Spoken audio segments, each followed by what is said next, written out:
The movie West Beirut takes place in Beirut, Lebanon, in 1975 when the city is split into East Beirut controlled by Christians and West Beirut run by Muslim militias. For Tarek and Omar, two Muslim boys, it is a time for adventure.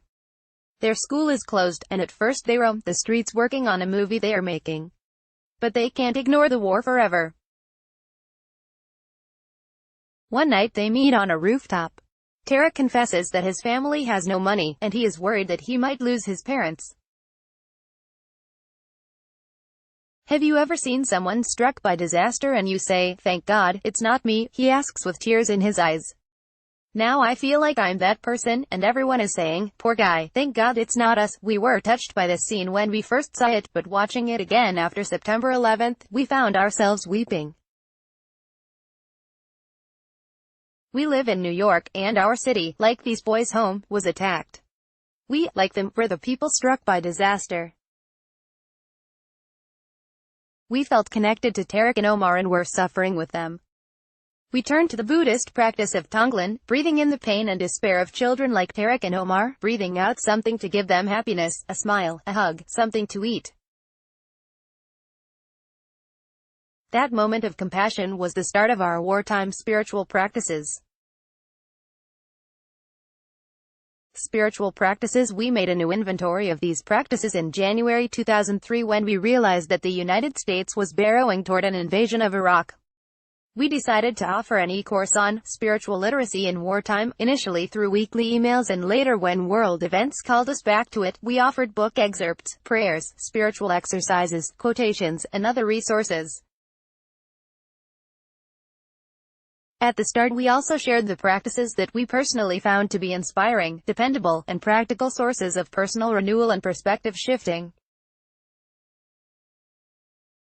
Here's what we have been doing ever since. The spiritual practices of attention and being present are always helpful. They are the way we wake up.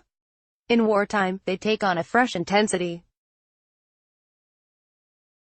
Knowing that at any moment a terrorist attack could end our lives, we have been hugging relatives and friends each time we see them and never forgetting to say the three most important words, "I love you." Taking a cue from the terminally ill among us, we now hallow in our hearts everything from sunsets to magic meetings with friends to satisfying meals.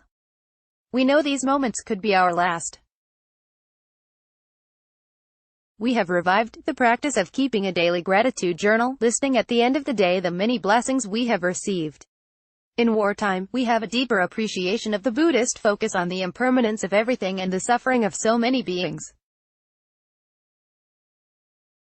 We practice equanimity in order not to cling to possessions and other transitory things. Now alert to our connections with those who have lived with terrorism for years, the Israelis and Palestinians, the British and Irish, Eastern Europeans, and others, we do compassion practices.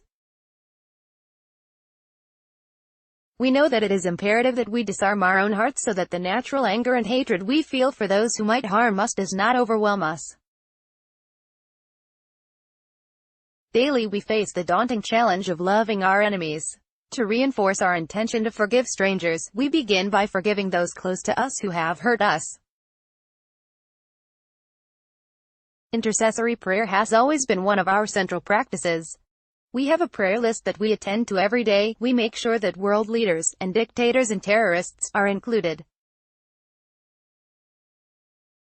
The more we notice our culture's tendency to focus upon differences that divide, the more we cling to the spiritual traditions of hospitality and openness. We are educating ourselves about other cultures. We make it a daily practice to notice what concerns and commitments we share in common with others. On a concrete level, this means reading websites by kindred spirits, signing petitions, and communicating with our representatives. We cherish the unity we feel with those who are trying to bring peace into the world through contemplation and action. The literature of spirit has become a daily necessity to counteract the toxins of the mass media and the news. We have turned to the writings of Mahatma Gandhi, Dr. Martin Luther King Jr., and John Deere on nonviolence. We've dipped into the thoughts of those in jeopardy situations such as Eddie Hilsum, Viktor Frankl, and Dietrich Bonhoeffer. We're now more attuned to Sister Monahan, who advises us to give up stinking thinking for listening.